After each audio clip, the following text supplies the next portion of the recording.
Howdy folks, and welcome. Yes, we're back. It's the weekly comic book snap.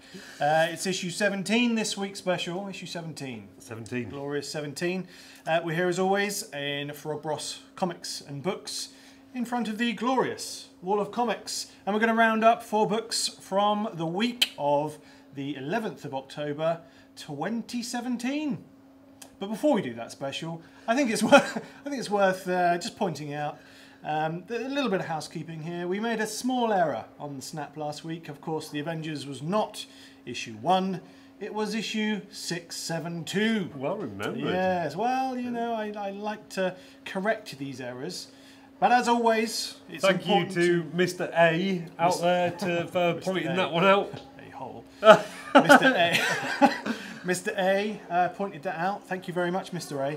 A, for pointing out our mistakes. Special.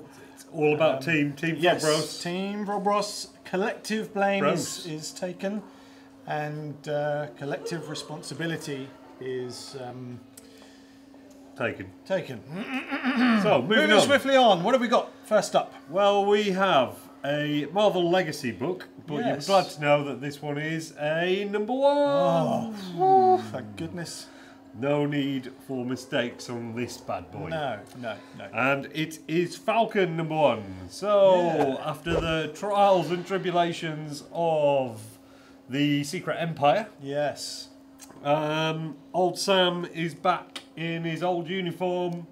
Gone is the shield. Yeah, flung it back to old... On is the wings. Yep.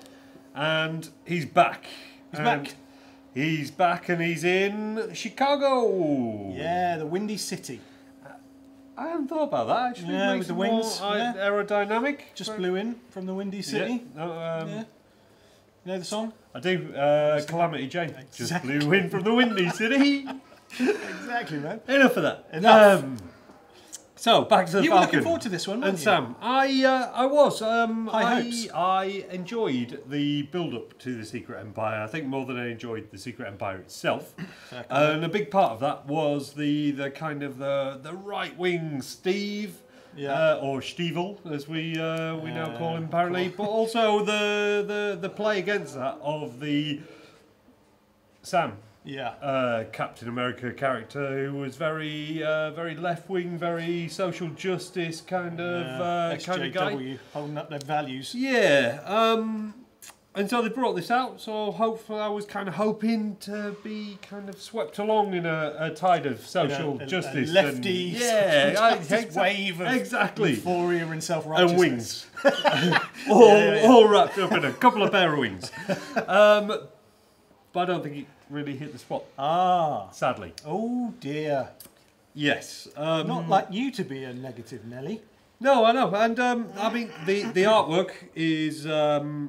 I think it's very nice artwork. Yeah. I think it fits in what they're trying to do, which is take Sam to be a street level hero. Yeah. And the idea behind the book is that he is. Trying to broker a peace deal between two of the main gangs in Chicago. Yeah. I just don't think he's a street level Guy. character. No. Personally. Okay. Fair enough. Well, the wings Yeah. kind of takes you straight away takes you there is above a slight, street level, and it just feels very like they're trying to strong arm a lot of the things that are happening in America, the whole kind of race thing in and that felt like a lot of what the story was about. But I just don't. Luke Cage, yes, absolutely, he's that guy. Yeah. But to make Sam it seems almost like he's black, so let's do this with the character. Right. Okay. Right. And it just didn't. It didn't hit the spot for me. No. Well, what did you think? You know what I think? I actually thought I had a little epiphany revelation with this book. You know, and for this reason, I think it's really, really good. Okay. And basically, what I thought that this put into context the whole kind of thematic that runs through the Secret Empire, and then this book gives you what is, I think, essentially the solution to the problem presented in The Secret Empire.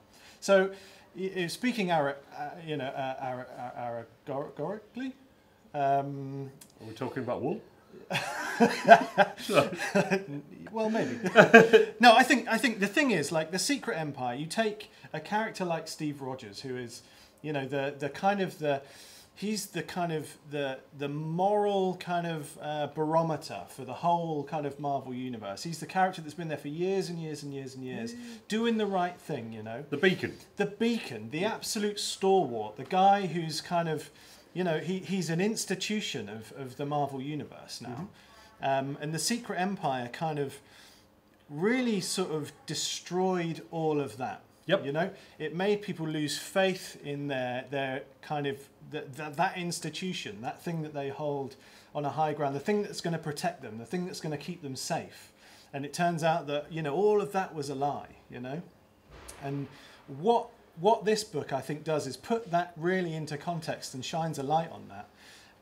And what the Falcon does in this, I think, is what can you do when your faith in the institutions that you hold so dear and have so much faith in start to look a bit shady and start to look a bit kind of crumbly. And the thing that you do special is you take a look at your own house, you bring it back down to your own community, and you start fixing things in your own world. And I think it's a fantastic allegory for what's happening right now in the world. You like that idea? People's faith in their institutions, these things that have been held up as things that are going to protect you, and a moral virtue is being shaken.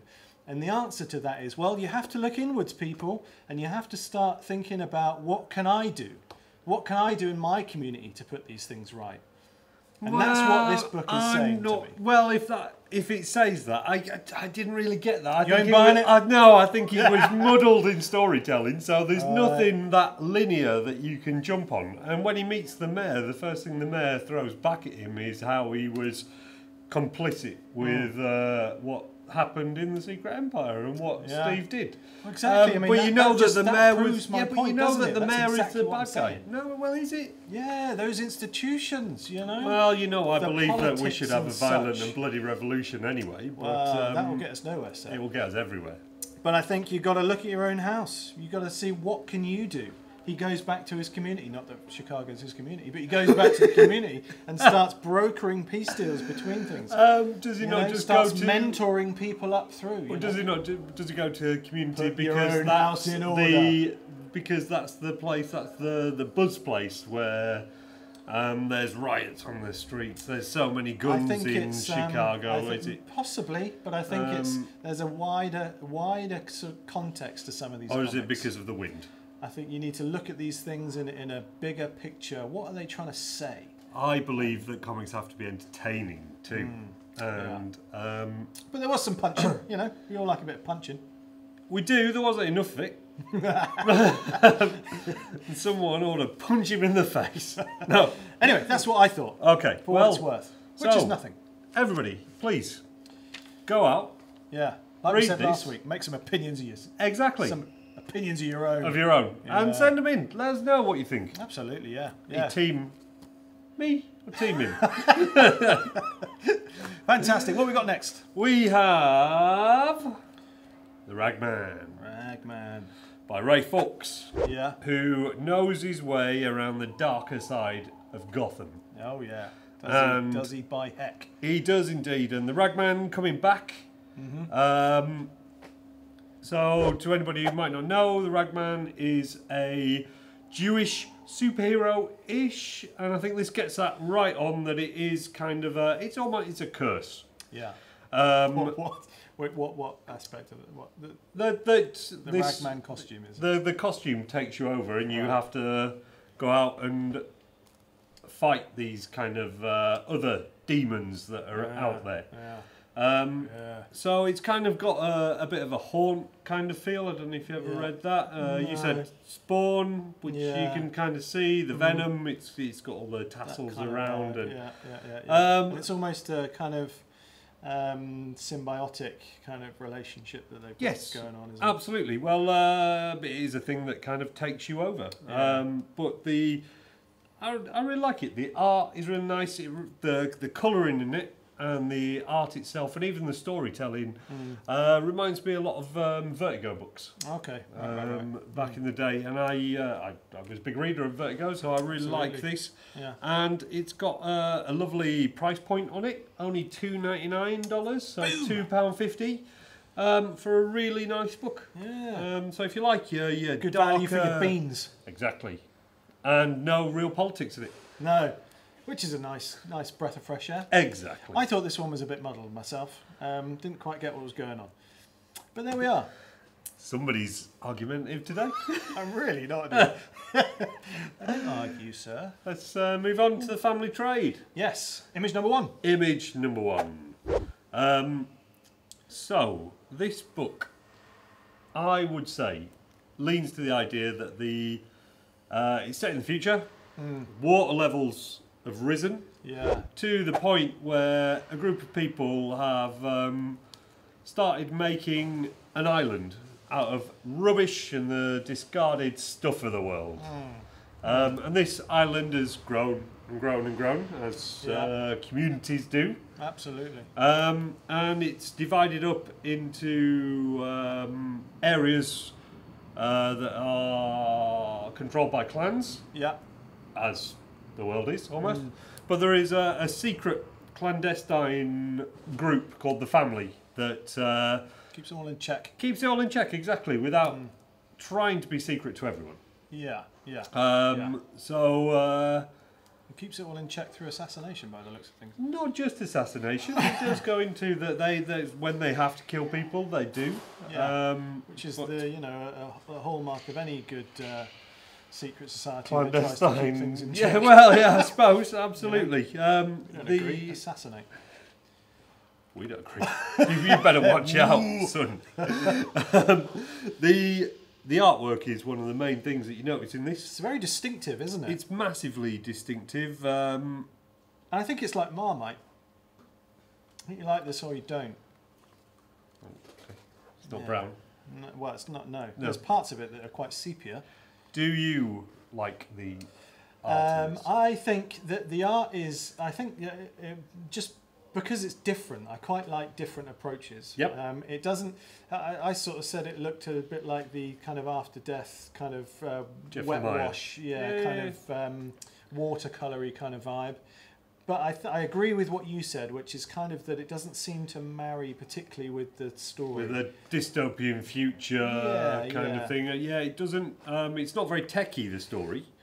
So in that way it works. And for me, another way that it works is that I think it's got a kind of east meets west kind of feel. I think the main character's a little ninja, isn't she? She is, but the art style, the line work and the colouring as well, to a point, reminds me, kind of gives me a European feel. Okay, like a French kind of. And then, but there's also a bit of a kind of a Chinese vibe to it as well, I think. Right on.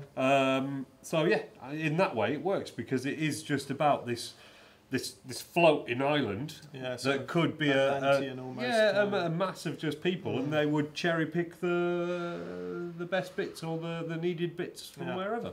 And there's a none too subtle jab at Trump in there, I think. You say Trump, I say all. Trump. Yeah, I do say Trump. Very good. I say all politicians, and I do like the imagery of the fat cats leading the people around and bringing them to where they want to be. I think that's a good allergy there. Metaphor. Allergy? Allegory, my friend. No, it's an allergy. I'm going to sneeze. The cats make you sneeze, eh? They do. Oh, poor Spesh. Come on. It was terrible growing up in our house filled with them. Was it? Wow. Oh, well. Oh, well, you're out now. Yep. Yeah. And they used to trump. They did. Anywho. Blame it on the cat. So what we got last up, man? Last up. I think this is my favourite book of the week. By Jingo. And what is it? It is Despicable Deadpool. I'd like you to favour Deadpool. It isn't.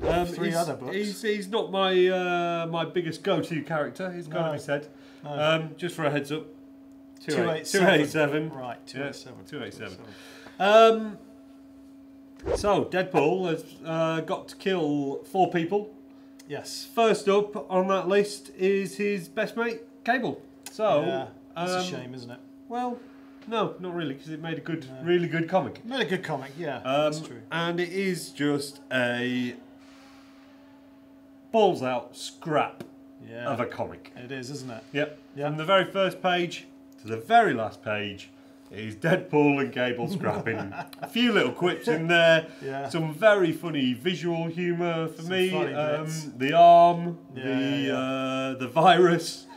Don't want to just say any spoilers, so we'll leave it at that. It is worth buying, definitely, and that's from a non-Deadpool fan. It's Duggan, he does it, or is it Dugan? He does the probably the best Deadpool, sort of writing. Yeah, but this is the thing why I'm a little bit surprised that I liked it, because I find Deadpool, when he's on his own book, singularly, I can find it a little bit of a laboured joke. I think he's a character that works better as a group ensemble.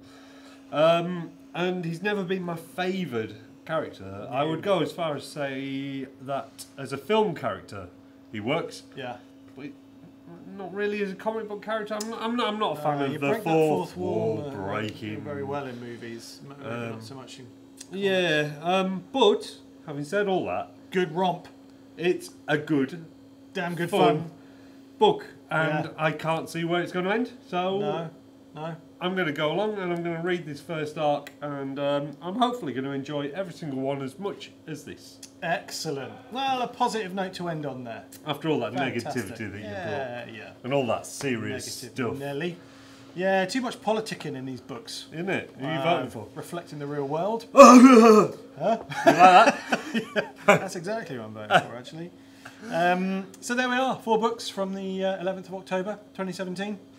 Issue 17 of the Snap done, I feel. It is indeed. We're having a week off next week. A little week off next week, and possibly the week after, because you're away the week after. So another 2-week break from the Snap now. It is. Oh, goodness. What are we going to do? Rewatch all the old ones. Yes, of course. That's what we're going to do. There we are. We're going to feast on old Snaps. Yep. Yes. 2 weeks. Good stuff. So I'm going to depart because Special starts barking at me like a junkyard dog if I don't leave his shop. Sharpish. So there we are. Go out and spend your beans on these books. Get involved. Enjoy yourselves. And most of all... let us know what you think. No, yes, sir. Well.